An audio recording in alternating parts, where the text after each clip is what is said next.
আপনি কি সফল হতে চান? তাহলে আগে একটা কথা বুঝে নিন, সফলতা ভাগ্যের খেলা নয়, এটা অভ্যাসের ফল। সফলতা মানে শুধু টাকা, গাড়ি বা বড় বাড়ি নয়। সফলতা মানে হলো নিজের সীমা অতিক্রম করা।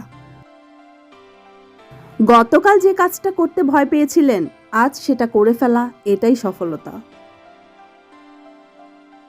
অনেকেই ভাবে আমার সময় আসেনি, কিন্তু সত্য হলো সময় নিজ থেকে আসে না, সময় তৈরি করতে হয়।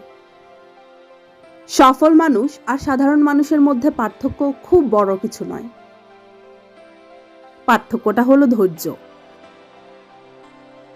যখন অন্যরা ক্লান্ত হয়ে থেমে যায়, তখন সফল মানুষ আরো একবার চেষ্টা করে।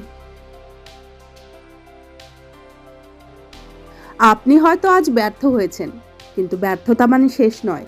ব্যর্থতা মানে আপনি চেষ্টা করছেন। যে মানুষ কখনো ব্যর্থ হয়নি, সে আসলে কখনো বড় কিছু করার চেষ্টা করেনি। প্রতিদিন 1% করে নিজেকে উন্নত করুন।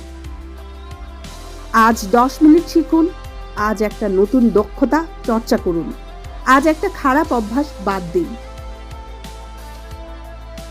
1 বছরে দেখবেন আপনি আগের সেই মানুষটা নেই। আর একটা কথা মনে রাখবেন, অন্যের সাথে নিজের তুলনা করবেন না, কারণ আপনার জীবন, আপনার গতি, আপনার পথ আলাদা। সফলতা রাতারাতি আসে না, এটা আসে নিঃশব্দ পরিশ্রমের মাধ্যমে।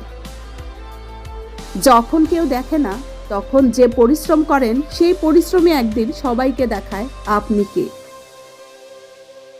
তাই আজ সিদ্ধান্ত নিন, আপনি অজুহাত দিবেন না, আপনি চেষ্টা করবেন, আপনি অপেক্ষা করবেন না, আপনি শুরু করবেন। মনে রাখবেন, স্বপ্ন দেখার সাহস যাদের আছে, সফলতা একদিন তাদের দরজায় করা নাড়বেই। আপনি পারবেন, শুধু থামবেন না।